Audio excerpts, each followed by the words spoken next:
If you like my videos, so do like and subscribe to my channel. Thank you. कुछ दिनों बाद। Martina, lily, तुम कहाँ हो? मैं बाहर जा रही हूँ। आज तुम मिकाएल के साथ खेलोगी, ठीक है? लिली खुद को छिपा लेती है ताकि मामा को सरप्राइज दे सके। मार्टिना, लिली, क्या तुम कमरे में हो? अचानक लिली मार्टिना से लिपट जाती है और दोनों जमीन पर गिर जाते हैं। लिली, मामा, मैं यहाँ हूँ। मैं मामा के साथ खेलना चाहती हूँ। मार्टिना, मैं भी तुम्हारे साथ खेलना चाहती हूँ। लिली, लेकिन आज मुझे एक बहुत जरूरी काम करना है। डिंग। सिस्टम। बधाई हो। कितना प्यारा डिलेमा है। तुम सेक्रेड बीस्ट की ग्रोथ में मदद करने के लिए और एनर्जी फीड कर सकती हो। मार्टिना, मैं तुम्हारे लिए एक टॉय लेकर आऊंगी। मिकाएल, लिली को उठाते हुए, चिंता मत कीजिए और जाइए। मैं सेक्रेड बीस्ट का अच्छे से ध्यान रखूंगा। Lily, toy. मुझे नया टॉय चाहिए। मार्टिना, आज मैं एक मेज से मिलने जा रही हूँ। लिली, मामा कितनी कूल हैं। मार्टिना, अगर हम पैक्ट सफलतापूर्वक कर पाएं, तो लिली को ब्लैक मैजिक की चिंता नहीं करनी पड़ेगी। अब मैं चलती हूँ। मिकाएल, मैं आपकी सफलता की कामना करता हूँ। लिली, मिकाएल के चेहरे को देखते हुए, मिकाएल। मिकाएल, क्या हुआ? लिली, क्या आप भी मामा के साथ जाना चाहते हैं? मिकाएल, तुमने अचानक ऐसा क्यों पूछा? लिली, क्योंकि जब भी मामा कहीं जाती हैं, आप हमेशा उन्हें जाते हुए देखते रहते हैं। मिकाएल मुस्कुराते हुए, अपना सब कुछ उन्हें समर्पित कर पाना ही मेरे लिए काफी है। मुझे उससे ज्यादा मांगने का कोई अधिकार नहीं है। तो लिली आज क्या खेलना चाहती है? क्या हम साथ में ड्राइंग करें? लिली, मुझे ड्राइंग बहुत पसंद है। उधर मार्टिना की कैरेज रायन के ठिकाने पर पहुंचती है। गार्ड, योर हाइनेस, कीपर का कहना है कि वह मर्सनरी यहाँ नहीं है। मार्टिना, अजीब है। मैंने तो कल ही किसी से रायन को लेटर भिजवाया था ताकि वह मेज टावर तक मेरे साथ चले। चूंकि वह यहाँ नहीं है, हम सीधे मेज टावर चलते हैं। गार्ड, एजी, योर हाइनेस। मार्टिना, सोचते हुए रायन का अचानक गायब हो जाना थोड़ा सस्पिशियस है। मैं लिली की ग्रोथ के लिए उससे एक और किस ऑफ लॉयल्टी मांगने वाली थी। कहीं ऐसा तो नहीं कि रायन ने सिर्फ भावनाओं में आकर लॉयल्टी प्लेज कर दी थी और अब सोच विचार के बाद उसे विलनेस जैसी मुझसे वफादारी निभान एक पछतावा हो रहा हो। मार्टिना, मन में खैर, मैंने मेज टावर जाने की रिक्वेस्ट पहले ही भेज दी है। रायन को बाद में ढूंढ लूंगी। उसे अपने पिछले जीवन की यादें आती हैं। मार्टिना, सोचते हुए फेयनिक्स, जो भविष्य में लेजेंडरी मेज बनेगा, अभी मेज टावर का सिर्फ एक साधारण अप्रेंटिस है। वह एक कॉमनर था और अप्रेंटिसशिप के दौरान बिल्कुल प्रसिद्ध नहीं था। कई साल बाद उसने अपनी मेमोर में लिखा था कि आज वही दिन था जब दूसरे अप्रेंटिसेस ने उसे फंसाया और मेज टावर से निकाल दिया गया। मेज टावर। प्रोफेसर फेयनिक्स, क्या यही असाइनमेंट तुमने जमा किया है? वह डिब्बा मेज पर पटक देता है। प्रोफेसर, असाइनमेंट था फायर एलिमेंटल को फ्रीज करना। लेकिन तुमने क्या फ्रीज किया है? एक मक्खी? क्या तुम्हारे जैसा कचरा मेज टावर में पड़ने लायक है? फेयनिक्स, मैंने फायर एलिमेंटल ही सबमिट किया था। किसी ने मेरा असाइनमेंट बदल दिया है। प्रोफेसर, तो तुम कहना चाहते हो कि तुम्हारे नोबल क्लासमेट्स ने तुम्हारा असाइनमेंट चुरा लिया? एक कॉमनर के लिए? क्लासमेट्स उसका मजाक उड़ाने लगते हैं। क्लासमेट्स प्रोफेसर, वह असाइनमेंट के लिए जो पार्चमेंट इस्तेमाल करता है, वह तो हमारा फेंका हुआ कचरा होता है। कोई नोबल उसकी चीजें क्यों चुराएगा? दूसरा क्लासमेट, यूनिफॉर्म खरीदने के लिए इसे किचन में काम करना पड़ता है और असाइनमेंट के लिए कचरा इकट्ठा करना पड़ता है। ऐसे इंसान को मैजिक सीखने की क्या जरूरत है? क्या इसे लगता है कि सिर्फ वही चीजें सीख लेने से यह नोबल्स के बराबर खड़ा हो जाएगा? प्रोफेसर फेनिक्स, मेज टावर तुम्हारे जैसे घटिया छात्र को बर्दाश्त नहीं करता। मैंने तुम्हें पहले ही चेतावनी दी थी। एक और गलती और तुम्हें मेज टावर छोड़ना होगा। आज से तुम मेज टावर के छात्र नहीं रहे। फेनिक्स, ठीक है। वह अपने असाइनमेंट पेपर्स कसकर पकड़ लेता है। फेनिक्स, चाहे मैं मेज टावर में पढ़ाई जारी न रखूं, फिर भी मैजिक सीखना नहीं छोड़ूंगा। वह अपने पेपर्स को मैजिक से जला देता है। फेनिक्स, मैं ऐसी मैजिक बनाऊंगा जो तुम में से किसी ने कभी नहीं देखी होगी। प्रोफेसर, कितनी घमंडी बात है। मेज टावर मैजिक की सर्वोच्च संस्था है। वापस जाओ, अपना सामान बांधो। यह जगह तुम्हारे लिए नहीं है। Knock knock. एक दूसरा प्रोफेसर जल्दी जल्दी अंदर आता है। प्रोफेसर फेनिक्स, एक क्षण रुको। प्रोफेसर, एक प्रतिष्ठित नोबल गेस्ट ने मेज टावर से अनुरोध किया है कि वह तुम्हारी स्पॉन्सर बनना चाहती है। प्रोफेसर फेनिक्स, वह गेस्ट बहुत उच्च पद की है। उनसे कोई भी असभ्य बात मत कहना। फेनिक्स, लेकिन मैं तो उन्हें जानता भी नहीं। जब उसने अपने स्पॉन्सर को देखा। मार्टिना, हेलो, मैं मोरन एम्पायर की प्रिंसेस मार्टिना मोरन हूँ। प्रोफेसर ने कहा, योर हाइनेस, यह फेनिक्स है। लेकिन मेज टावर में इससे ज्यादा योग्य अप्रेंटिसेस भी हैं, जो स्पॉन्सरशिप के हकदार हैं। इसने लगातार 3 बार मेज टावर के रूल्स तोड़े हैं और नोबल से चोरी भी की है। अगर आप इसे स्पॉन्सर करेंगी, तो आपके रेप्यूटेशन पर असर पड़ सकता है। फेनिक्स बोला, हाँ, सही कहा। मैंने यंग मास्टर एडमोंड का असाइनमेंट चुराया था। लेकिन उस असाइनमेंट को सिर्फ 23 पॉइंट्स मिले थे। मुझे सच में समझ नहीं आता कि उसे चुराने से मुझे क्या फायदा होता। प्रोफेसर गुस्से में बोले, बकवास। तुम्हें नोबिलिटी का अपमान करने का कोई अधिकार नहीं है। मार्टिना ने सोचा, मेरी पिछली जिंदगी में आज ही के दिन फेनिक्स को मेज टावर से निकाल दिया गया था। वह अपने गांव लौट गया और एक साधारण कॉमनर की तरह रहने लगा। वहां उसके पास न तो मैजिक मटेरियल्स थे और न ही प्रोफेसर्स की गाइडेंस। लेकिन उसने कभी मैजिक नहीं छोड़ी। वह खेतों में मिलने वाली चीजों से प्रैक्टिस करता रहा और आखिरकार उसने अपनी मैजिक से एक फ्लाइंग बर्ड बना लिया।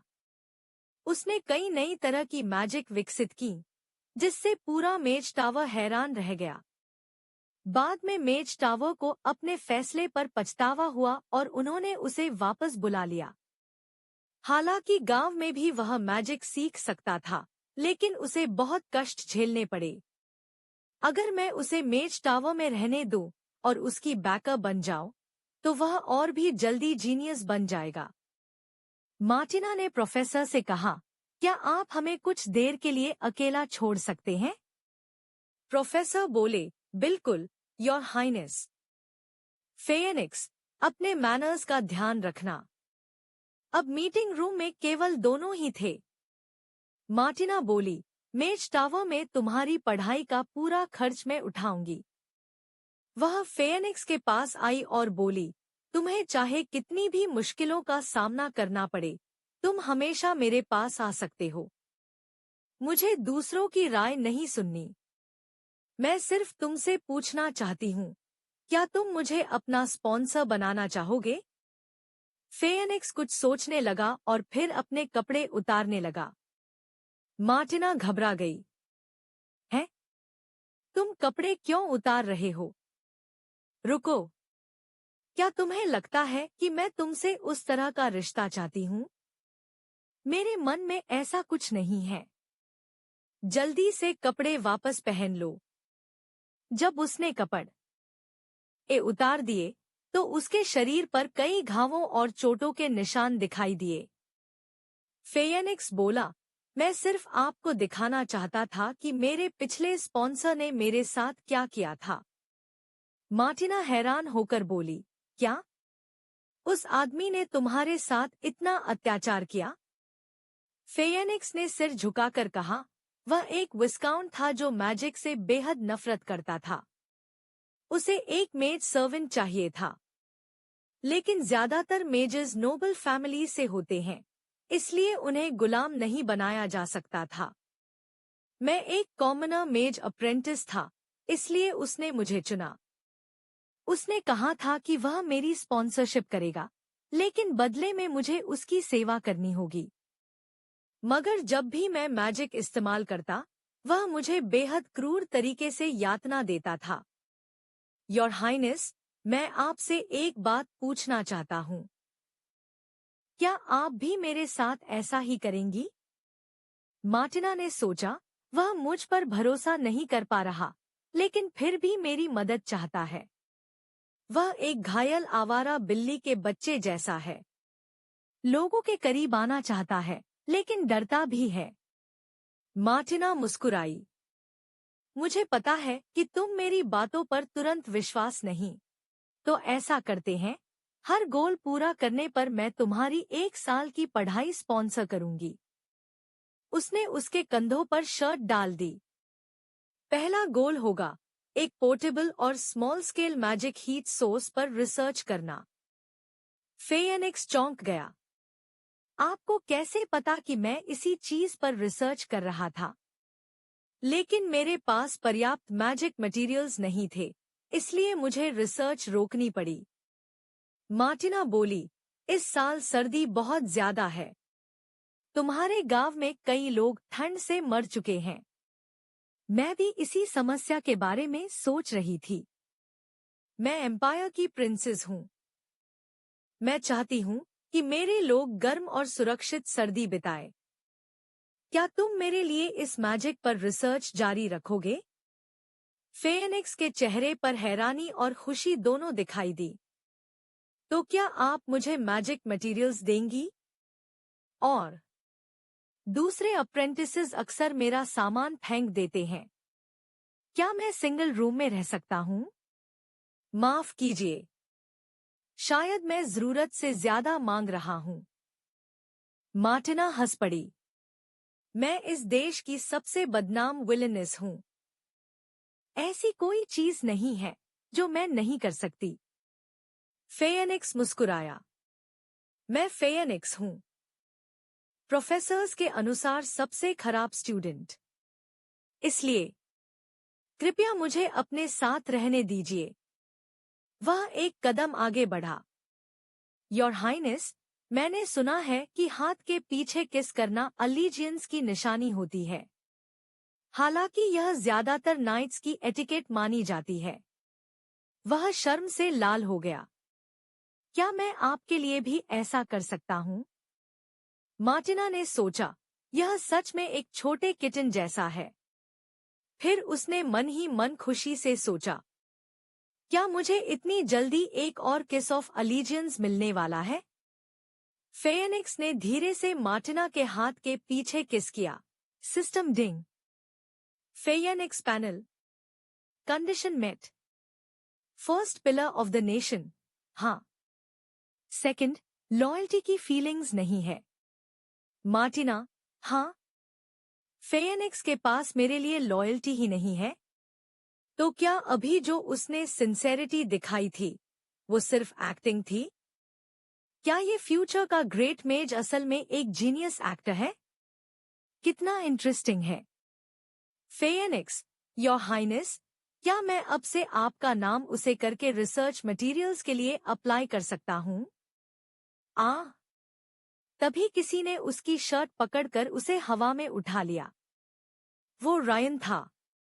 रायन? नो। Martina, Ryan. इतनी देर क्यों लगा दी? जब मैं तुम्हें ढूंढने स्टे प्लेस गई थी, तब तुम कहाँ थे? उस वक्त फेनिक्स थोड़ा पीछे हट गया। रायन, वो डेंजरस है। अगर आप उसे अपने पास रखेंगे तो वो जरूर आपको नुकसान पहुंचाएगा। उसने अपनी स्वॉर्ड पकड़ी, आंखों में किलिंग इंटेंट था। रायन, बस एक हुक्म दीजिए, मैं अभी इसी वक्त उसका काम तमाम कर देता हूँ। Phoenix, TSK। मार्टिना सोचने लगी। अभी फेनिक्स सिर्फ एक ऑर्डिनरी मैजिक अप्रेंटिस है। मेज टावर के प्रोफेसर्स ने भी अभी तक उसके टैलेंट को नहीं पहचाना। फिर रायन को कैसे पता है? क्या ये नेशन पिलर्स के बीच का कनेक्शन है? एक नेचुरल वेरिनेस जो पावरफुल बीस्ट्स एक दूसरे के लिए महसूस करते हैं। रायन ने स्वॉर्ड और आगे बढ़ाई। रायन, अगर आप खुद नहीं कर सकती तो मैं। मार्टिना, बस। दोनों रुक जाओ। दोनों तुरंत रुक गए और उसकी तरफ देखने लगे। मार्टिना, तुम दोनों ने मेरी लॉयल्टी की ओथ ली है, इसलिए तुम मेरे वैसल्स हो। मेरी परमिशन के बिना तुम में से कोई भी अपनी मर्जी से कुछ नहीं करेगा। Phoenix, I am sorry, your highness. मैं बस बहुत डर गया था। मार्टिना, फेनिक्स, मेरे साथ चलो। मैं तुम्हारे प्रोफेसर से स्पॉन्सरशिप के बारे में बात करूंगी। नया डोम और रिसर्च मटेरियल्स सब अरेंज कर दिए जाएंगे। क्या तुम्हें और कुछ चाहिए? फेनिक्स, नहीं। सिर्फ रिसर्च मटेरियल्स ही मेरे लिए काफी है। मार्टिना ने रायन की तरफ देखा। मार्टिना, रायन, शांत हो जाओ। बाद में मेरी कैरेज के पास मेरा इंतजार करना। फेनिक्स जाते जाते रायन को चिढ़ाने लगा और फिर दूर बंद हो गया। रायन बहुत इरिटेटेड और गुस्से में लग रहा था। रायन सोचा, वो मुझसे नाराज है क्योंकि मैं बहुत इम्पल्सिव हो गया था। मैं हर उस इंसान को मार देना चाहता हूँ जो उसके लिए खतरा बन सकता है। जैसे मैं पागल हो गया हूँ। जब से मैंने उसके सामने लॉयल्टी की ओथ ली है, तब से मैंने उसके सपने देखना बंद ही नहीं किया। उसके दिमाग में कुछ महीने पहले के वही सपने घूमने लगे। अब एक शॉर्ट रेड हेयर्ड लड़की नजर आई। वो मार्टिना की पास्ट लाइफ जैसी लग रही थी। रायन अचानक उठ बैठा। रायन, क्या यही वो लड़की है जो मेरे सपनों में आती है? इसके बाल इतने छोटे क्यों हैं? और जब भी मैं उससे दूर होता हूँ, मेरे सीने में ये हल्का सा दर्द क्यों होता है?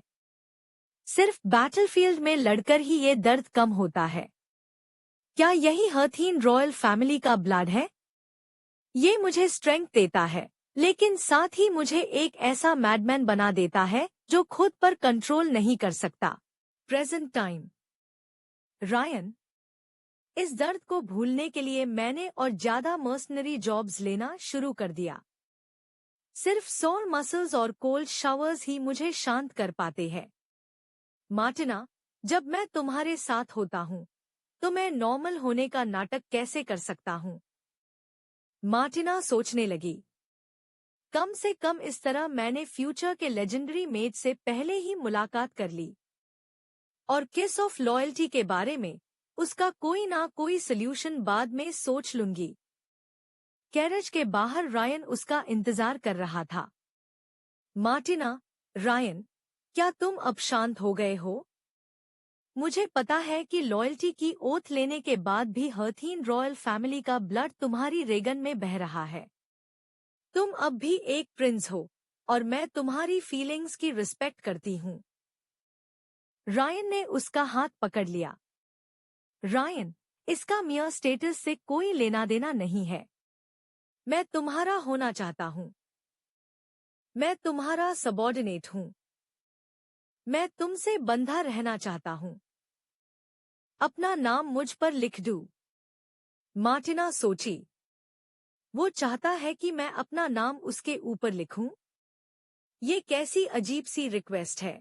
मार्टिना सोच रही थी, लेकिन वह बहुत बेचैन लग रहा है। अगर इससे उसे थोड़ा बेहतर महसूस होगा, तो शायद मेरे पास कोई और विकल्प नहीं है।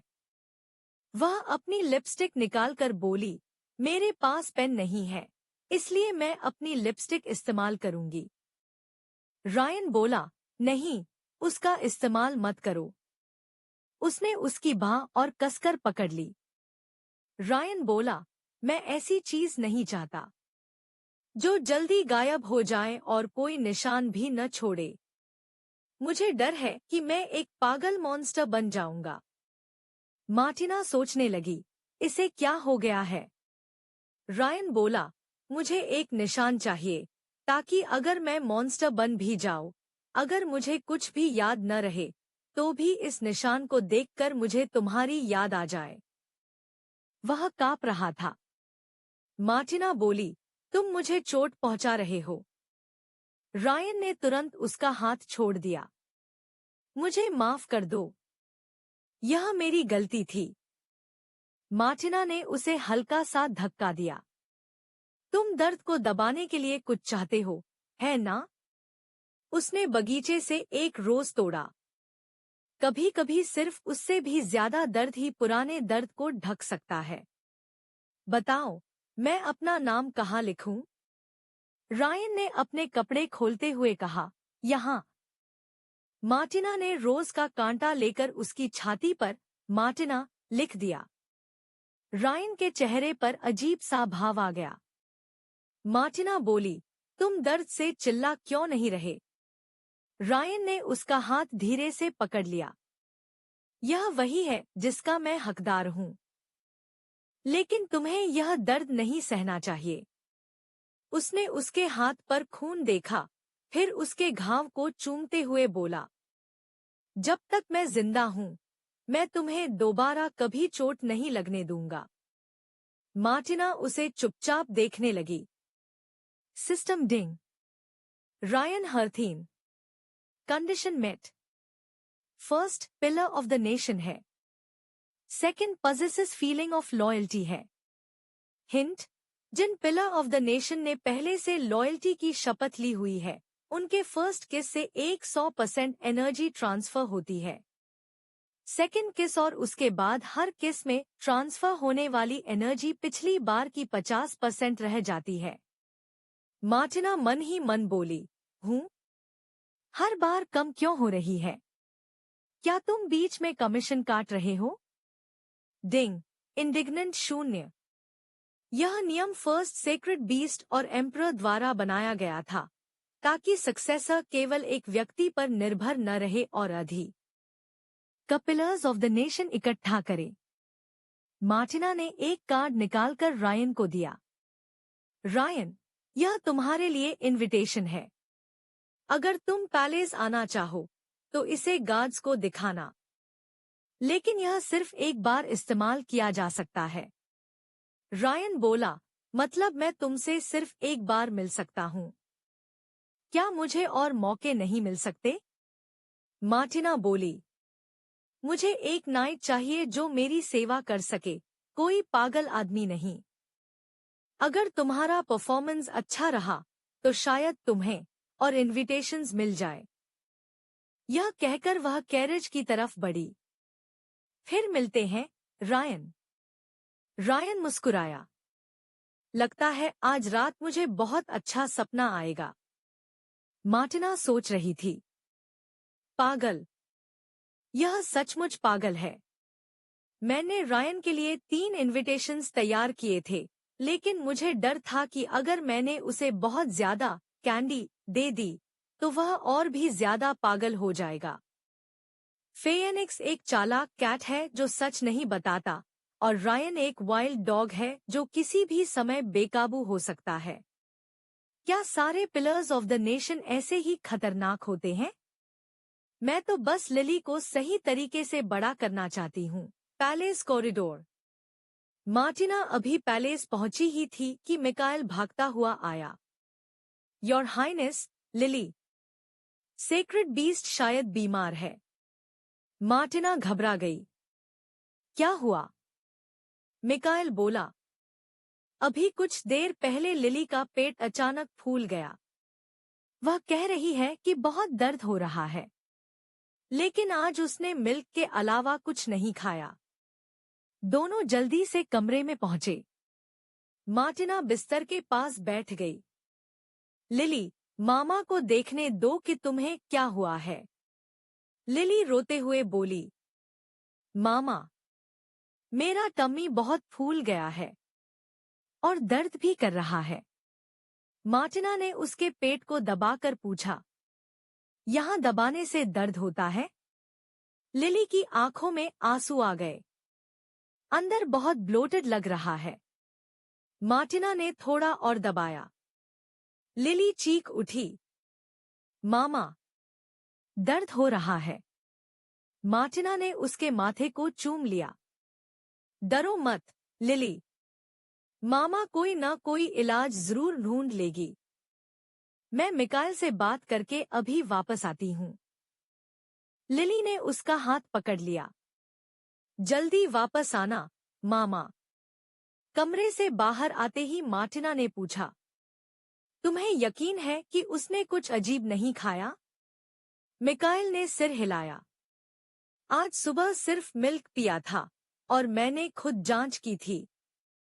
मार्टिना बेचैन होकर बोली, या फिर उसने किसी चीज को छुआ होगा। क्या मेरे भाई ने फिर कोई मेज भेजा है? क्या वह किसी अजनबी से मिली थी?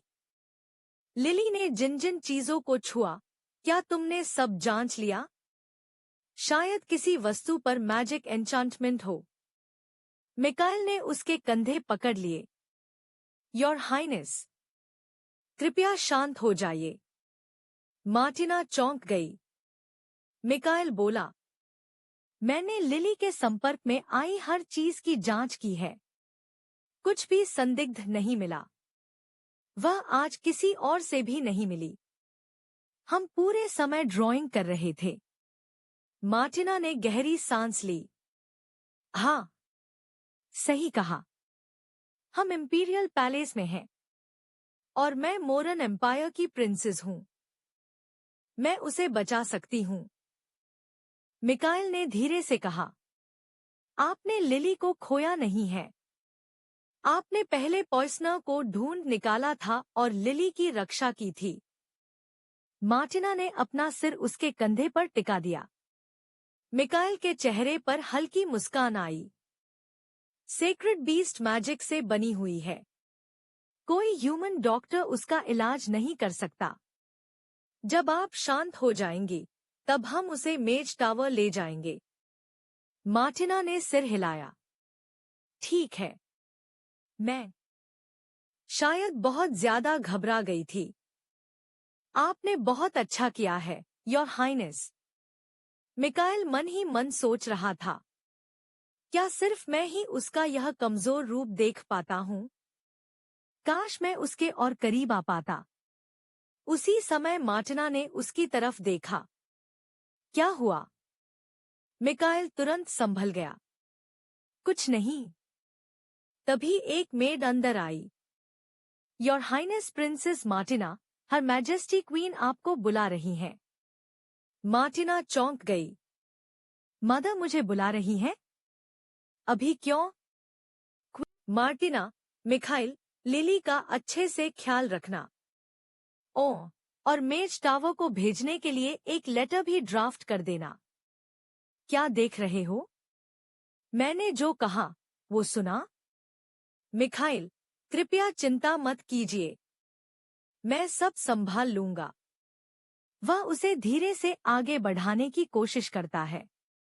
मार्टिना, अगर लेटर नहीं पहुंचा, तो सजा के तौर पर तुम्हें पूरे 1 महीने तक मेरे कंधों की मसाज करनी पड़ेगी। मिखाइल, मैं तो 1 साल तक भी कर सकता हूँ। मिखाइल उसके बालों की एक लट अपने कंधे पर लेता है और बालों को चूम लेता है। दूसरी ओर, क्वीन के चेम्बर्स में। मार्टिना, माँ, आप मुझसे क्या मिलना चाहती थीं? क्या पिताजी ठीक हैं? क्वीन उसकी ओर देखती हैं और अपने पास बैठने का इशारा करती हैं। क्वीन, मार्टिना, आओ, मेरे पास बैठो। मार्टिना, सोचते हुए, मेरे पिछले जीवन में मुझ पर एक गंभीर अपराध का आरोप लगाया गया था और मुझे निर्वासन में भेज दिया गया था। मुझे बाहर निकाले जाने से पहले माँ एक बार जेल में मुझसे मिलने आई थी। उस समय वे पहले से ही बीमार थी और उनकी आवाज बहुत धीमी थी। मैं उनकी बात ठीक से सुन नहीं पाई थी। मुझे बस उनका एक वाक्य याद है। क्वीन, पुरानी याद, मेरी बच्ची। मार्टिना, सोचते हुए, बाद में, जब मैं निर्वासन में थी और बहुत अकेलापन महसूस कर रही थी, तब मुझे माँ के बारे में खबर मिली। क्या तुमने सुना? मोरन एम्पायर की क्वीन का निधन हो गया। इसमें हैरानी की क्या बात है? प्रिंसेस के निर्वासन के बाद से ही तो वह बिस्तर पर थी। वर्तमान में। क्वीन, मुझसे नाराज मत होना, मार्टिना।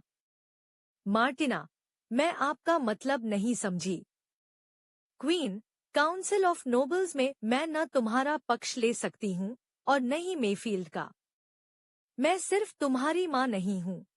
मैं इस देश और तुम्हारे पिता का भी प्रतिनिधित्व करती हूँ। मैं स्वार्थी नहीं बन सकती। मार्टिना, अगर आप इसी बारे में बात करना चाहती थीं, तो सच कहूँ, मैं किसी से नाराज नहीं हूँ। मेफील्ड एक पागल आदमी है, लेकिन चिंता मत कीजिए, मैं उससे हारने वाली नहीं हूँ। अभी भी मेरे पास बहुत से काम बाकी हैं। तभी क्वीन उसका हाथ पकड़ लेती है।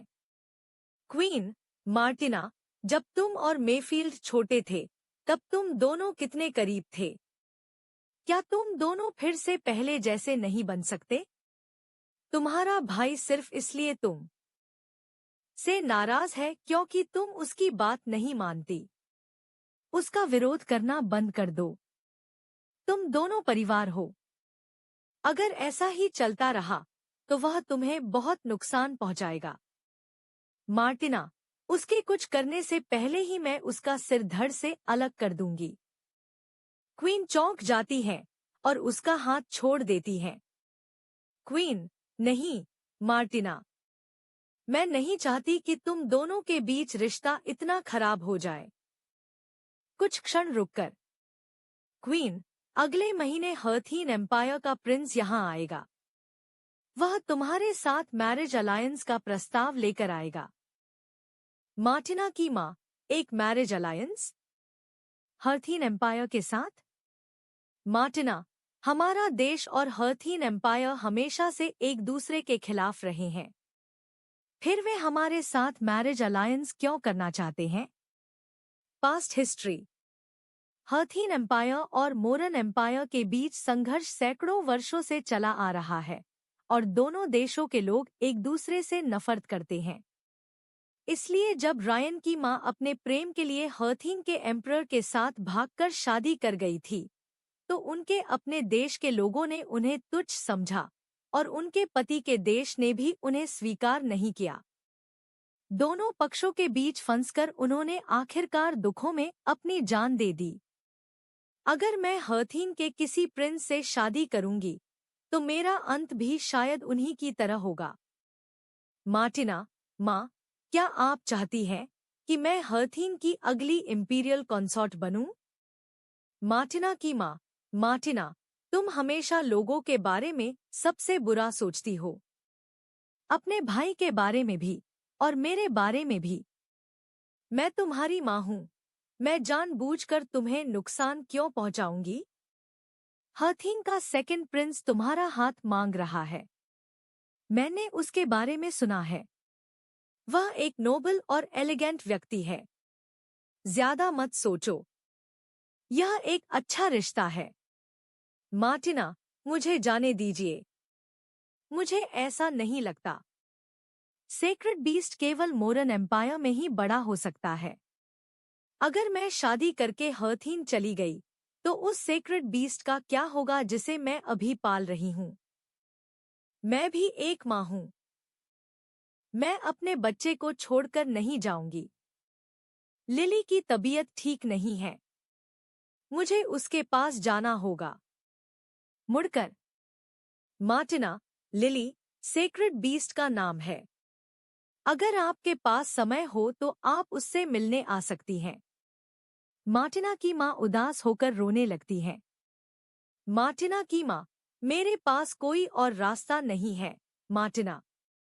क्वीन, क्या मैं बस खड़ी होकर देखती रहूं जबकि मेरा बेटा और बेटी एक दूसरे को बर्बाद करने की तरफ बढ़ रहे हैं? मेड, योर मैजेस्टी, आपकी सेहत सबसे ज्यादा महत्वपूर्ण है। आइए, मैं आपको आराम करने ले चलती हूँ। जब आप जागेंगी, तब सब कुछ बेहतर लगेगा। कुछ समय बाद। मार्टिना, लिली, अब तुम्हारी तबीयत कैसी है? लिली, अभी भी थोड़ा अजीब लग रहा है। मार्टिना, डरने की जरूरत नहीं है। मामा ने पहले ही एक मेज को बुलाने के लिए आदमी भेज दिया है। वह लिली को ठीक कर देगा। लिली, मामा, क्या आप मुझे और कसकर पकड़ सकती हैं? जब मामा मुझे पकड़ती हैं, तब दर्द नहीं होता। मार्टिना, मामा कहीं नहीं जा रही। मैं यहीं तुम्हारे साथ रहूंगी। लिली सो जाती है। मिकाएल आकर उन पर कंबल ओढ़ा देता है। मार्टिना, क्या तुमने मेज टावर में लेटर पहुंचा दिया? कोर्ट मेजेस में कुछ लोग मेरे भाई के वफादार हैं। मैं उन पर भरोसा नहीं कर सकती। अभी मैं सिर्फ फेयनिक्स से ही लिली का इलाज करवा सकती हूँ। मिकाएल, मैंने लानी को सबसे तेज घोड़ा दिया था। अगर सब ठीक रहा होगा, तो वह अब तक लौट आई होगी। दरवाजे पर दस्तक होती है। मार्टिना, अंदर आइए। लैनी, योर हाइनेस, मैंने आपका लेटर मेज फेयनिक्स तक पहुंचा दिया है। मार्टिना, और वह कहाँ है? क्या लेटर में यह नहीं लिखा था कि उसे तुम्हारे साथ आना है?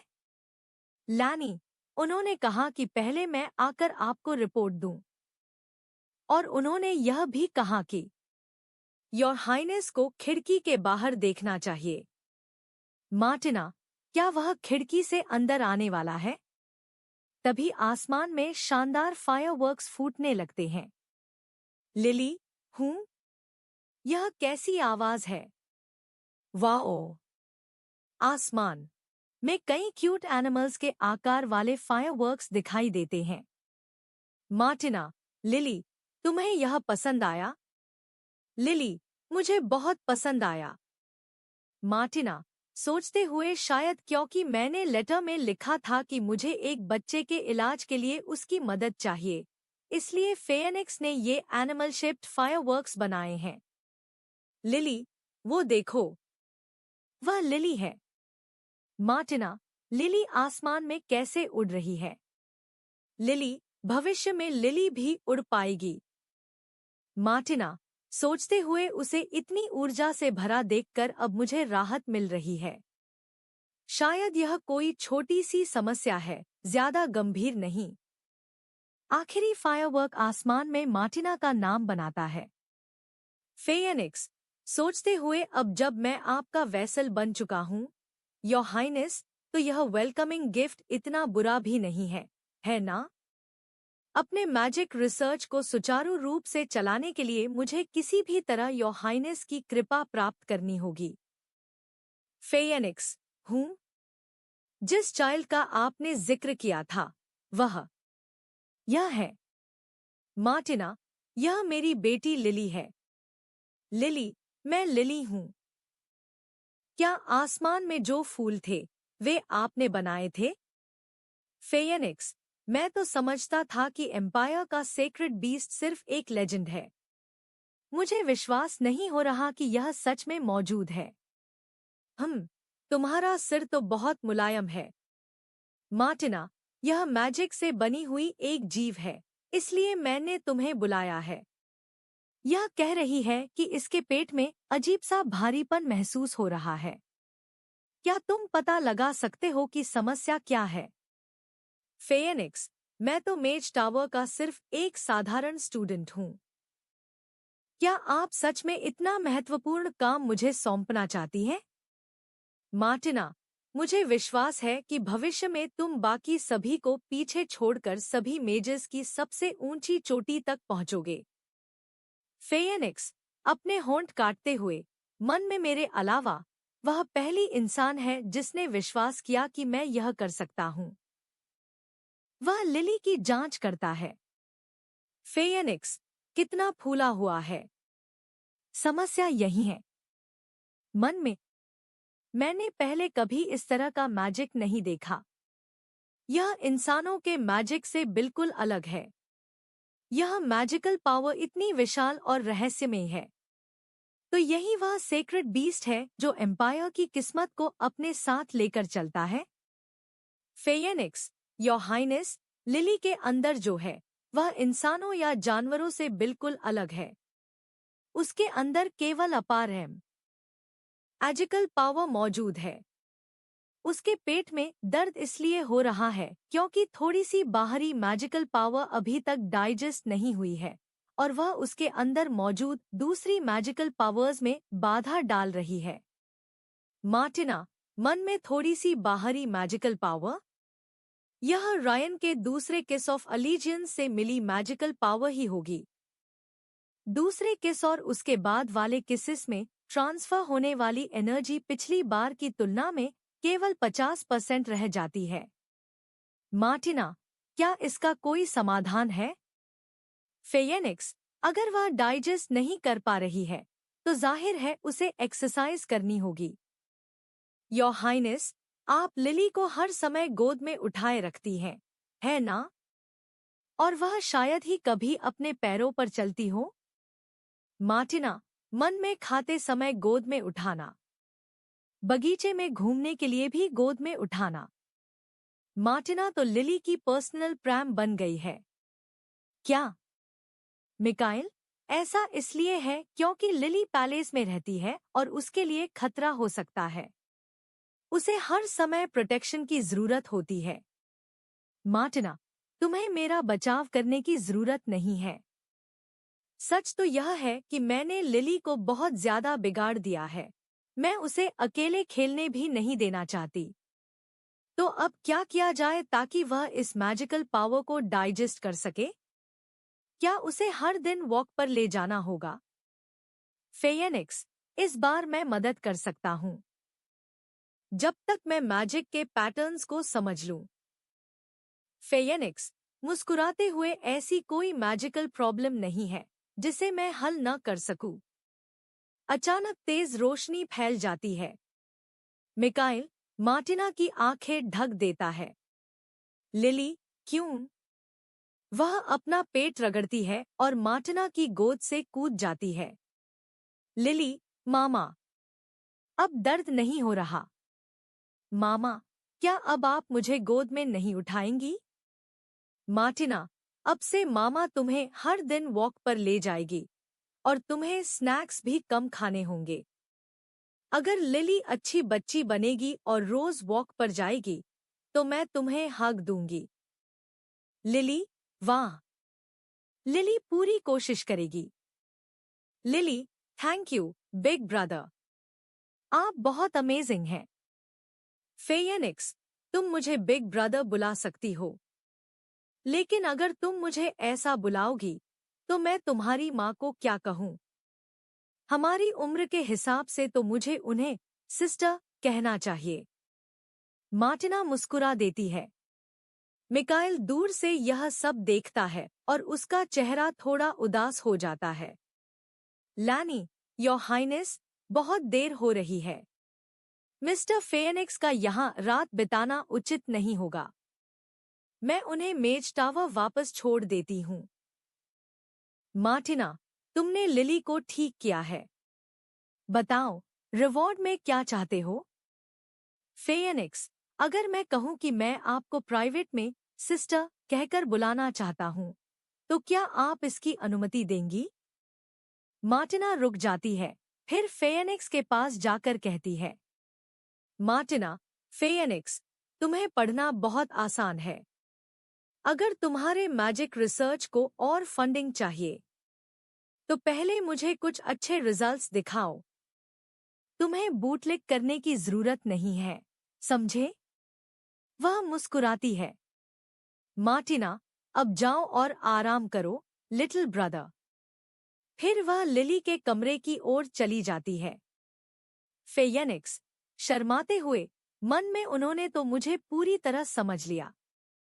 लैनी, मिस्टर फेयनिक्स, कृपया मेरे साथ आइए। फेयनिक्स, हाँ, आ रहा हूँ। मिस गार्ड, क्या आप मुझे बता सकती हैं कि योर हाइनेस को क्या पसंद है?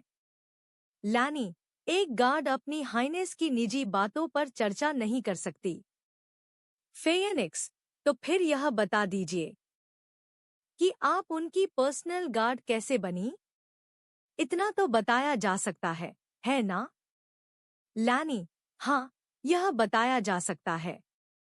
पहले योर हाइनेस की रॉयल गार्ड में 4 सदस्य थे। उनमें सिर्फ मैं ही महिला थी। बाकी सभी पुरुष थे।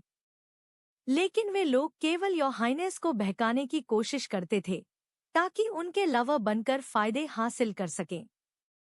वे निजी तौर पर उनके बारे में अपमानजनक बातें करते थे। मैं यह बर्दाश्त नहीं कर सकी और उनसे लड़ पड़ी। मैं अकेली थी और वे 3 थे, इसलिए मैं मुश्किल से बराबरी कर पाई। लेकिन जब मैं गिरने ही वाली थी, लैनी, पकड़ो, वह योर हाइनेस थी। मार्टिना, मेरे लिए इस कचरे का ध्यान रखो।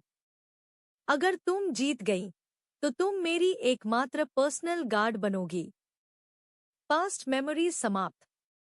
मार्टिना, मन में जब से मुझे पता चला कि लिली को इंडिजेशन हुआ था, तब से मैं उसे हर दिन इंपीरियल गार्डन में वॉक के लिए ले जा रही हूँ। चाहे नोबल्स हों, सर्वेंट्स हों या गार्ड्स, सभी लिली को पसंद करने लगे थे। यहाँ तक कि लोग मुझे भी अब केवल डर और घृणा की नजरों से नहीं देखते थे। मुझे लगता है कि अब समय आ गया है कि मैं लिली को हाई सोसाइटी से परिचित कराऊं, ताकि मोरन एम्पायर के लोग जान सकें कि लिली मेरी सबसे अनमोल बच्ची है। मैं इस अवसर का उपयोग यह देखने के लिए भी करूंगी कि कितने नोबल्स मेफील्ड फैक्शन का हिस्सा है और कितनों में मेरे पक्ष में खड़े होने का साहस है। मार्टिना, मैं लिली के फुल मंथ का जश्न मनाने के लिए एक बैंक्वेट आयोजित करने वाली हूँ और इंपीरियल सिटी के सभी नोबल्स को बुलाऊंगी। सोचते हुए, ऊपर से सभी नोबल्स एक दूसरे के साथ मिलकर रहते हुए दिखते हैं, लेकिन असल में हर किसी का अपना अलग फैक्शन और स्वार्थ है। मेरी पुरानी बदनामी की वजह से बहुत कम लोग मेरा साथ देंगे। जो आएंगे, वे या तो बदनाम लोग होंगे या फिर ऐसे लोग जो मुझे अपने फायदे के लिए इस्तेमाल करना चाहते हैं। मार्टिना, इसलिए मैंने मिकाइल को 3 तरह के इनविटेशन तैयार करने को कहा। पहला इनविटेशन, व्हाइट एनवलप। मैं 10 दिनों बाद रॉयल बैंक्वेट हॉल में अपनी सेक्रेड बीस्ट, लिली, के फुल मंथ के उपलक्ष्य में एक बैंक्वेट आयोजित कर रही हूँ। आपको सादर आमंत्रित किया जाता है। मार्टिना मोरन। मार्टिना, इस इनविटेशन में मैंने बहुत सम्मानजनक और संक्षिप्त भाषा इस्तेमाल की। यही पहली स्क्रीनिंग है। जो लोग इसे स्वीकार करेंगे, वे या तो ऐसे विलेंस होंगे जो मेरा साथ देना चाहते हैं, या फिर ऐसे लोग जिनकी मेरे बारे में राय हाल ही में बदली है और अब वे थोड़ा मॉडरेट हो गए हैं। दूसरा इनविटेशन, ब्लैक एनवलप। जो नोबल्स पहली इनविटेशन ठुकरा देंगे, उन्हें काले एनवलप में दूसरा पत्र भेजा जाएगा।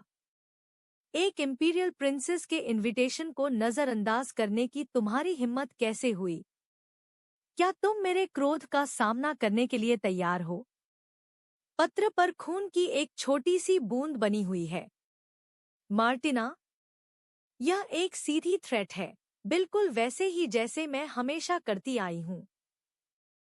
जो लोग धमकी मिलने के बाद आने के लिए तैयार हो जाएंगे, उन्हें मैं अपनी तरफ करने की कोशिश करूंगी। ऐसे फेंस सिटर्स का इस्तेमाल करने के कई तरीके होते हैं। जो लोग फिर भी मना करेंगे, उनमें कुछ मेफील्ड के समर्थक होंगे। उन्हें सिर्फ इसलिए मुझसे डर नहीं लगता क्योंकि उन्हें मेरे भाई का सहारा मिला हुआ है। बाकी वे नोबल्स होंगे जो सच में सिद्धांतों वाले हैं और धमकियों से नहीं डरते। इसलिए उनके लिए तीसरी स्क्रीनिंग है। तीसरा इनविटेशन, रेड एनवलोप। यह लाल एनवलोप उन लोगों को भेजा जाएगा जिन्होंने दूसरी बार भी मना कर दिया। मैं आपके साहस का सम्मान करती हूँ और ईमानदारी से आपके आने की आशा करती हूँ। आप जो भी कीमत मांगेंगे, मैं उसकी दोगुनी देने को तैयार हूँ। मार्टिना, यह एक ब्राइब है। जो नोबल्स इस लालच में आ जाएंगे, वे कभी भी सच्चे और ईमानदार नहीं हो सकते। सबसे पहले यही लोग मेरे भाई का साथ छोड़ेंगे और भविष्य में मेरे स्पाइस बनेंगे।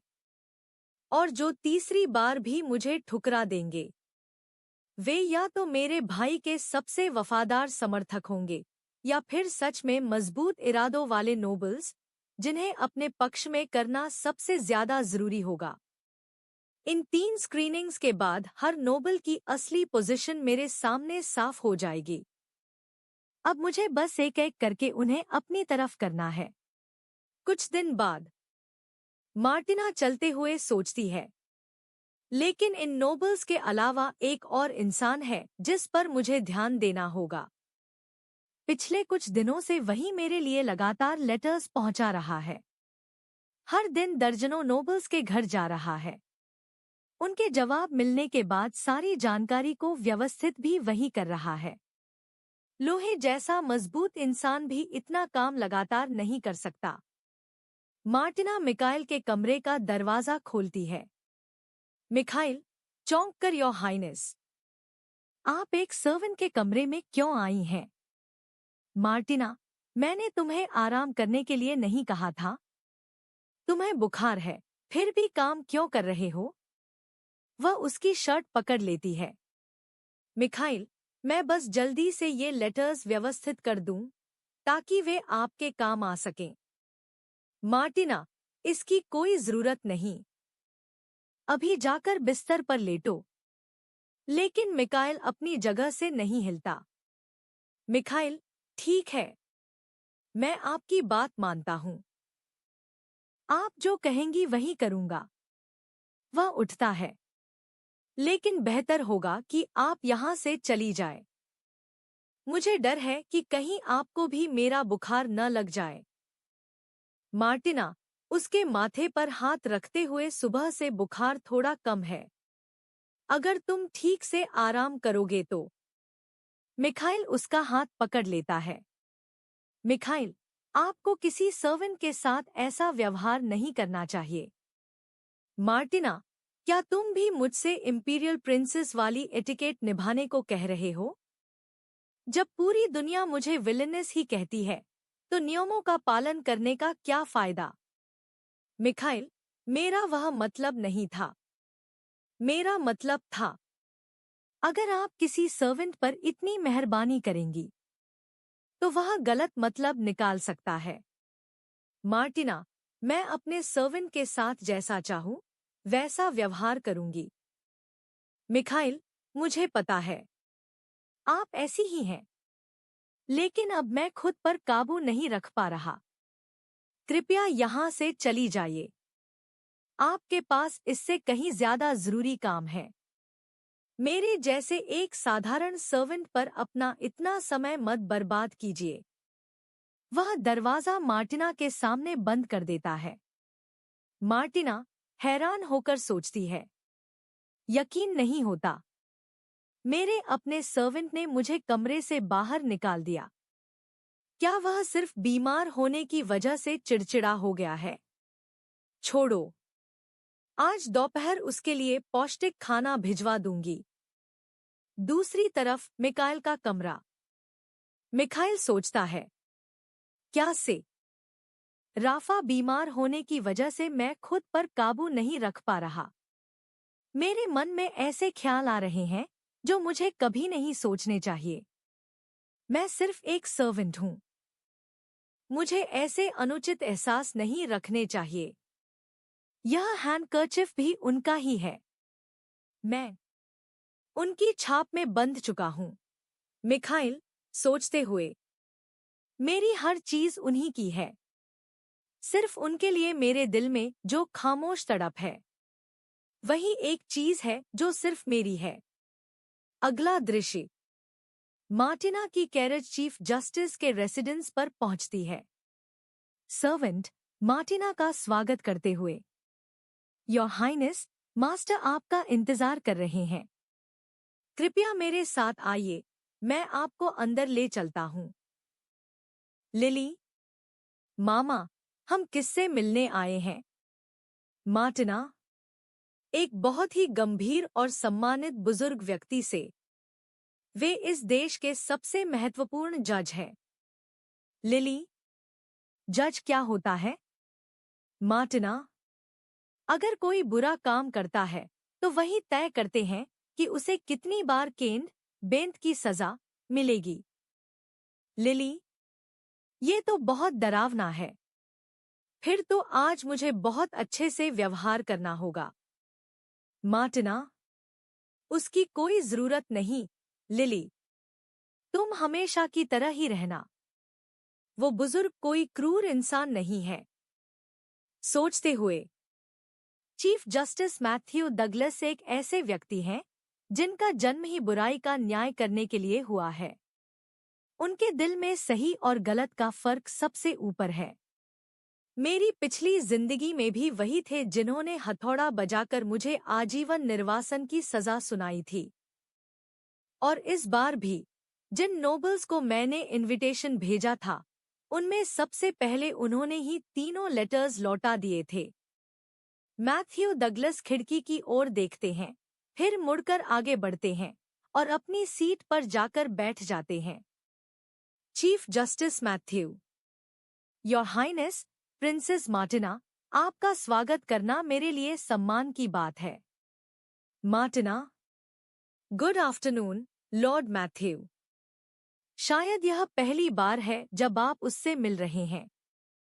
यह मेरी बच्ची लिली है। Lily, hello lord Matthew. Your highness, मेरी स्पष्ट बात के लिए क्षमा कीजिए, लेकिन सेक्रेड बीस्ट को इंपीरियल पैलेस से बाहर लाना उचित नहीं है। उसे सुरक्षित स्थान पर रखा जाना चाहिए और इंपीरियल ब्लडलाइन के साथ अधिक समय बिताना चाहिए। मार्टिना, निश्चिंत रहिए, मैं पर्याप्त गार्ड साथ लाई हूँ। आइए लॉर्ड मैथ्यू, बैठिए। लॉर्ड मैथ्यू गहरी सांस लेते हैं। मार्टिना, मैं आज आपसे व्यक्तिगत रूप से पूछना चाहती थी, आपने लिली के फर्स्ट मंथ बैंक्वेट में आने से इनकार क्यों किया? लॉर्ड मैथ्यू, कृपया मुझे क्षमा करें, योर हाइनेस। मैंने अपने जवाब में पहले ही लिखा था कि मेरी तबीयत ठीक नहीं थी। मैं अपनी बीमारी की वजह से आपके बैंक्वेट का माहौल खराब नहीं करना चाहता था। वह चाय की एक चुस्की लेते हैं। मार्टिना, अगर मैं कहूं कि इस पूरे साम्राज्य में मैं सबसे ज्यादा आपको ही आमंत्रित करना चाहती थी, तो अगर आप लिली को आशीर्वाद देंगे तो उसकी आत्मा भी आपकी तरह निष्पक्ष और न्यायप्रिय बनेगी। लॉर्ड मैथ्यू, आपके स्नेहपूर्ण निमंत्रण के लिए धन्यवाद, योर हाइनेस। लेकिन मेरा मानना है कि इस सम्मान के लिए मुझसे अधिक योग्य लोग मौजूद हैं। मार्टिना, हल्का निराश होकर, मुझे यहाँ कुछ ज्यादा ही गर्मी लग रही है।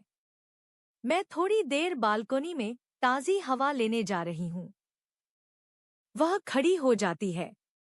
लिली अभी छोटी है और जल्दी बीमार पड़ जाती है। कृपया थोड़ी देर उसका साथ दे दीजिए। मार्टिना बालकोनी की ओर जाते हुए सोचती है, अभी जो बहस हुई वह सिर्फ एक अभिनय था। मैं और लिली पहले से ही पूरी योजना बना चुके थे। लिली, मामा, मुझे भी आपकी मदद करने दीजिए। मैं सेक्रेड बीस्ट हूँ, इसलिए मुझे भी अपनी पूरी कोशिश करनी चाहिए। Yes, milady. यह मेरे लिए सम्मान की बात है, मिलेडी। मार्टिना, मन ही मन, मुझे इसे अब और मॉडर्न स्टोरी बुक्स नहीं पढ़ने देनी चाहिए। मार्टिना सोचती है, मेरी पिछली जिंदगी में मेरे भाई ने मुझे फंसा दिया था और मुझे फांसी की सजा मिलने वाली थी। लेकिन चीफ जस्टिस ने बाकी नोबल्स को समझाकर मेरी सजा बदलवा दी और मुझे आजीवन एग्जाइल की सजा दिलाई। उस समय उनकी दलील ने मुझे हैरान कर दिया था। लॉर्ड मैथ्यू, अतीत में प्रिंसेस मार्टिना ने कैद होने के बाद भी सेक्रेड बीस्ट को अपनी बाहों में कसकर पकड़े रखा था। यही इस बात का पर्याप्त प्रमाण है कि उसने जानबूझकर सेक्रेड बीस्ट को नुकसान नहीं पहुंचाया। मार्टिना, सोचते हुए, वह हमेशा मेरे घमंडी व्यवहार से नफरत करते थे। फिर आखिर में उन्होंने मेरी तरफदारी क्यों की? मुझे इसका जवाब तब मिला जब एग्जाइल के दौरान एक दिन मैं एक छोटे से गांव से गुजरी। एक महिला बच्चों को बुलाते हुए बोली, महिला, जल्दी वापस आओ, खाने का समय हो गया है।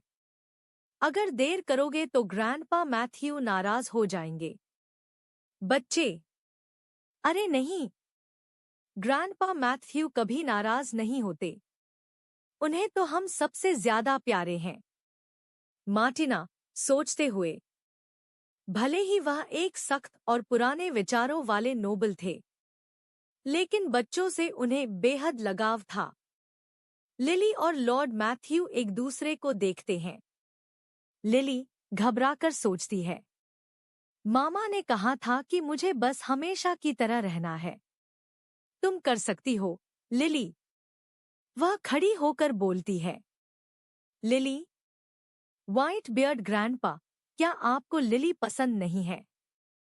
लॉर्ड मैथ्यू, नहीं, लेडी सेक्रेड बीस्ट, तुम्हें ऐसा क्यों लगा?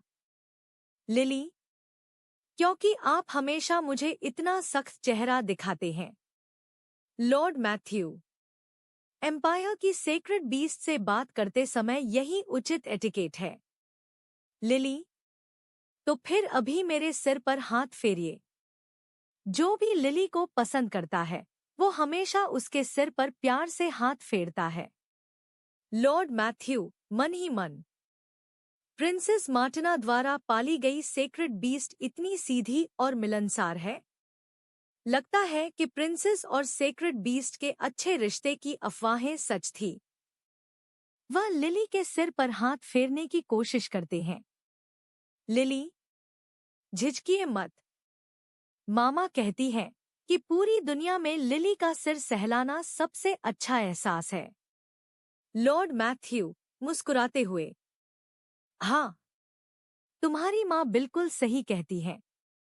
मार्टिना, सोचते हुए, यही तो मेरा असली उद्देश्य था।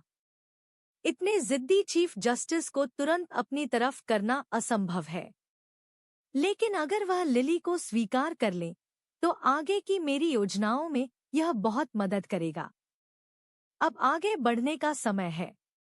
मार्टिना, लॉर्ड मैथ्यू, मैं हार नहीं मानूंगी। मुझे उम्मीद है कि भविष्य में हमें फिर बैठकर बात करने का अवसर मिलेगा। चलो, लिली, ग्रैंडपा जज को अलविदा कहो। लिली, व्हाइट बियर्ड ग्रैंडपा, अगली बार फिर साथ में खेलेंगे। लॉर्ड मैथ्यू, अलविदा, लिली, योर हाइनेस, आपकी और सेक्रेड बीस्ट की यह सच्ची डोर हमेशा बनी रहे। वे वहां से चले जाते हैं। सर्वेंट, सर, आपके कपड़ों पर लेडी सेक्रेड बीस्ट के बहुत सारे फर लग गए हैं। सर्वेंट, सर, कृपया जाकर नए कपड़े पहन लीजिए। मैं यह सब साफ कर देता हूँ। लॉर्ड मैथ्यू, क्या तुम इन फरों को इकट्ठा करके इनका एक फरबॉल बना सकते हो? सर्वेंट, लगता है आपको वह छोटी बच्ची सच में बहुत पसंद आ गई है ना? Lord Matthew, ahem, ahem, imperial palace. एक सर्वेंट आकर झुकता है। Servant. Your highness, his majesty the emperor और हर मैजेस्टी द एम्प्रेस ने आपको आज रात के डिनर में बुलाया है। मार्टिना, सिर्फ मुझे बुलाया है या मेफील्ड भी वहां होगा? सर्वेंट, हिज मैजेस्टी ने कहा कि बहुत समय बाद पूरा परिवार एक साथ बैठकर हार्टवार्मिंग डिनर करेगा।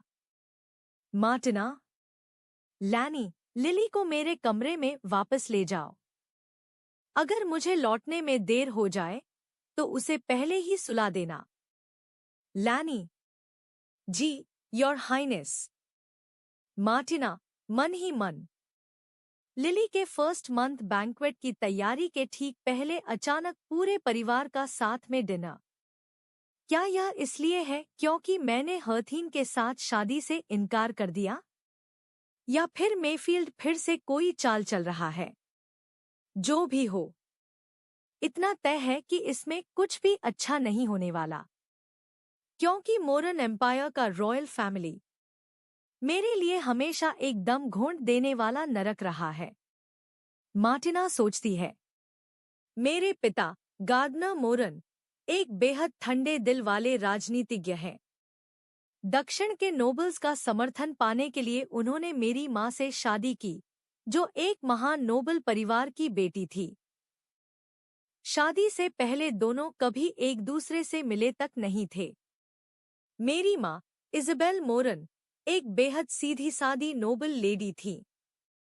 उन्होंने यह सोचकर शादी की थी कि उन्हें एक प्रेमपूर्ण वैवाहिक जीवन मिलेगा, लेकिन बदले में उन्हें अपने पति की बेरुखी ही मिली। उन्हें लगा कि अगर वे एक आदर्श एम्प्रेस बन जाएंगी तो शायद उन्हें अपने पति का प्यार मिल जाएगा। इसलिए उन्होंने जी-जान लगाकर हर जरूरी एटिकेट सीखी और हर समय बेहद सावधानी से रहने लगी। उन्होंने मेफील्ड और मुझे भी उसी सख्ती से पाला। विडंबना यह थी कि वही समय था जब मेफील्ड और मैं एक दूसरे के सबसे करीब थे। अतीत की याद। मेफील्ड मार्टिना को देखता है। मार्टिना को नींद आ रही है और वह किताब पढ़ते पढ़ते ऊँघ रही है। मेफील्ड, मदर, मार्टिना को नींद आ रही है। क्या मैं इसे थोड़ी देर लाइब्रेरी में टहलाने ले जा सकता हूँ? मार्टिना की माँ, ठीक है, लेकिन जल्दी वापस आना। आज तुम्हें the history of the empires wars पूरी खत्म करनी है। मार्टिना, मेफील्ड, तुम तो बस पढ़ाई से बचना चाहते हो, है ना? तुम सच में मेरे साथ खेलना नहीं चाहते। मेफील्ड, शशश। मार्टिना, धीरे बोलो। जब मेरी होशियार छोटी बहन ने मेरा राज पकड़ ही लिया है, तो मुझे तुम्हारे साथ थोड़ी देर खेलना ही पड़ेगा। मार्टिना, क्या तुम लाइब्रेरी में हाइड एंड सीक खेलना चाहोगी? मार्टिना, हाँ, मैं खेलना चाहती हूँ। अतीत की याद। मार्टिना, लाइब्रेरी में हाइड एंड सीक खेलना मेफील्ड और मेरा पसंदीदा खेल था, क्योंकि मदर हमें हमेशा लाइब्रेरी में पढ़ाई के लिए बंद रखती थी। हम कहीं और जा नहीं सकते थे, इसलिए मेफील्ड ने मेरे लिए यह खेल बनाया था। मेफील्ड, सोचते हुए, आज मैं छिपूंगा। मैं इस बुक का इस्तेमाल करूंगा। नियम समझाते हुए, जो छिपेगा वह एक बुक चुनेगा, उसके अंदर एक कागज की पर्ची रखेगा और फिर उसे लाइब्रेरी की किसी बुकशेल्फ में छिपा देगा। फिर जो ढूंढेगा वह एक सवाल पूछेगा। उस सवाल का जवाब उसी पर्ची पर लिखा होगा। मेफील्ड, मार्टिना, क्या तुम्हारे मन में मेरे लिए कोई सवाल है? मार्टिना, हाँ, एक सवाल है। मेफील्ड, मेरा बड़ा भाई ही क्यों है? मेफील्ड, है? ये कैसा सवाल है? क्योंकि मदर ने मुझे पहले जन्म दिया था, इसलिए मैं तुम्हारा बड़ा भाई हूँ। मार्टिना, मैं इतना बेवकूफ़ी वाला सवाल नहीं पूछ रही। कहानियों में बड़े भाई हमेशा बहुत दयालु होते हैं। लेकिन तुम हमेशा मुझे तंग क्यों करते हो?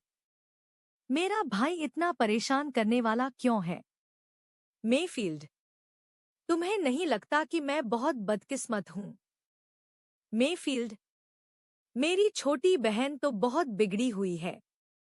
अगर देखा जाए तो बदकिस्मत तो मैं हूँ।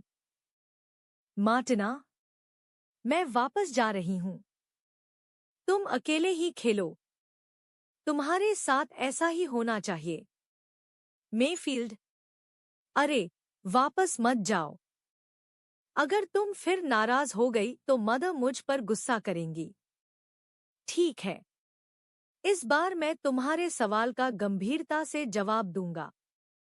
अब जिद मत करो, ठीक है? अगर तुम जीत गई तो मैं तुम्हारे लिए तुम्हारी पसंदीदा ड्रेस खरीद दूंगा। मार्टिना तब बहुत छोटी थी और उसे खुद से चीजें खरीदने की अनुमति नहीं थी। बुक का नाम ब्लड एंड पावर। मार्टिना ढूंढते हुए सोचती है, अगर मुझे वह बुक मिल गई जिसे मेफील्ड ने छिपाया है तो मैं जीत जाऊंगी। और अगर ब्रेक खत्म होने से पहले नहीं मिली तो मेफील्ड जीत जाएगा। ये भी नहीं। मेरे पास तो पहले से ही बहुत सारी सुंदर ड्रेसेस हैं। मैं बस एक बार मेफील्ड को हराना चाहती हूँ। वो रही बुक, लेकिन मैं उसे छू भी नहीं सकती। वह बहुत ऊपर रखी हुई है। मेफील्ड, मेरी प्यारी बहन, क्या तुम्हें मेरी मदद चाहिए? मार्टिना, नहीं। तुमने जानबूझकर उसे इतनी ऊंचाई पर रखा है। मेफील्ड, अगर तुम मुझसे विनती करोगी तो मैं तुम्हारी मदद कर दूंगा और फिर भी जीत तुम्हारी ही मानी जाएगी। क्या कहती हो? मार्टिना, मेफील्ड, मैं तुमसे सबसे ज्यादा नफरत करती हूँ। मेफील्ड, तो फिर हार मान क्यों नहीं लेती? मैं तुम्हारा बड़ा भाई हूँ। मैं तुम्हें कोई सजा नहीं दूंगा। वर्तमान समय। मार्टिना मन ही मन। आखिरकार वह हाइड एंड सीक का खेल कभी पूरा ही नहीं हो पाया। मैंने न हार मानी और न ही उससे मदद मांगी। मैंने उसे जोर से एक लात मारी और रोती हुई मदर के पास शिकायत करने भाग गई, अपनी छोटी बहन को तंग करने और खेल के नियम तोड़ने की सजा में। हम दोनों को बुक्स से लंबे लंबे टेक्स्ट नकल करके लिखने पड़े। आज तक मुझे नहीं पता उस बुक में रखी पर्ची पर क्या लिखा था। मैं बहुत जानना चाहती थी, लेकिन उसे ढूंढने कभी वापस नहीं गई। मार्टिना डाइनिंग रूम में प्रवेश करती है और अपनी कुर्सी पर बैठ जाती है। His majesty emperor. मार्टिना, कई मिनिस्टर्स ने मुझे बताया है कि हाल के दिनों में तुम लोगों के प्रति पहले से अधिक विनम्र हो गई हो। यह सुनकर मुझे बहुत खुशी हुई। एक प्रिंसेस के लिए यह बहुत अच्छी बात है। मार्टिना, अब मैं सेक्रेड बीस्ट की गार्डियन हूँ। मुझे एक उत्तराधिकारी के योग्य गुण दिखाने चाहिए, जैसा आपने अपने समय में किया था। क्या ऐसा नहीं है, फादर? His majesty emperor. बहुत अच्छा। मैंने हमेशा तुम्हें ऐसी बेटी माना है जिस पर मुझे गर्व हो सकता है। मार्टिना मन ही मन। फादर के लिए सबसे महत्वपूर्ण चीज नोबल्स का समर्थन जीतना है। जब तक उन्हें लगेगा कि मैं रॉयल फैमिली के लिए अधिक समर्थन जुटा सकती हूँ, वह मुझे पिछली जिंदगी की तरह निर्दयता से सजा नहीं देंगे। पिछली जिंदगी में मैं उन नोबल्स के प्रति बहुत कठोर थी जिन्हें मैं पसंद नहीं करती थी, और मेरा अपना कोई समर्थक भी नहीं था। जब मेफील्ड ने मुझ पर सेक्रेड बीस्ट की हत्या का झूठा आरोप लगाया, तब किसी ने भी मेरा साथ नहीं दिया। सभी नोबल्स और मिनिस्टर्स मुझसे नफरत करते थे। इसलिए फादर ने जज को आदेश दिया कि मुझे सबसे कठोर सजा दी जाए। इस रॉयल फैमिली में हमारा रिश्ता प्यार से नहीं बल्कि एक दूसरे का इस्तेमाल करने और साजिश रचने पर टिका था। मदर का इस्तेमाल दक्षिणी नोबल्स का समर्थन पाने के लिए किया गया और मेफील्ड और मेरा इस्तेमाल रॉयल फैमिली की दयालु छवि दिखाने के लिए। हमें गुड़ियों की तरह जीना पड़ता था, हमेशा चेहरे पर एक जैसी मुस्कान लिए, और जब फादर को हमारी जरूरत होती वह हमारा इस्तेमाल करते, और जब जरूरत नहीं रहती तो हमें यूं ही छोड़ देते। शायद इसी वजह से आज मेफील्ड और मैं ऐसे बन गए हैं। एम्परर मेज पर हाथ मारते हैं। His majesty emperor Martina. अगले हफ्ते हर्थीन का सेकंड प्रिंस हमारे यहाँ अरेंज्ड मैरिज का प्रस्ताव लेकर आने वाला है। तुम्हारी मदर ने तुम्हें पहले ही बता दिया था, फिर भी तुमने अभी तक कोई तैयारी क्यों नहीं की? मैंने सुना है कि तुम अभी भी सेक्रेड बीस्ट के 1 मंथ सेलिब्रेशन में ही व्यस्त हो। मार्टिना, मन ही मन। तो बात आखिर इसी की है। मार्टिना, मैं मदर को पहले ही मना कर चुकी हूँ। मेरा शादी करने का कोई इरादा नहीं है। मेफील्ड। ओह, करीब 100 सालों से हर्थीन एम्पायर और हमारे देश के रिश्ते अच्छे नहीं रहे हैं। यह अरेंज्ड मैरिज दोनों देशों के संबंध से उधारने का बेहतरीन अवसर है। मेरी प्यारी बहन, क्या तुम सच में इतना अच्छा मौका बर्बाद करना चाहती हो? मार्टिना, अच्छा, अगर तुम्हें यह अरेंज्ड मैरिज इतनी पसंद है तो तुम खुद ही क्यों नहीं शादी कर लेते? His majesty emperor. Harthin empire में सिर्फ 4 प्रिंसेस हैं। मार्टिना, शायद तुम्हें चिंता है कि शादी के बाद सेक्रेड बीस्ट की देखभाल कौन करेगा। उसकी व्यवस्था मैं पहले ही कर चुका हूँ। एम्परर घंटी बजाते हैं। His majesty emperor. उन्हें अंदर लाओ, इज़ाबेल। मार्टिना पैरों की आहट सुनती है और सामने का दृश्य देखकर स्तब्ध रह जाती है। इज़ाबेल मोरन। मार्टिना।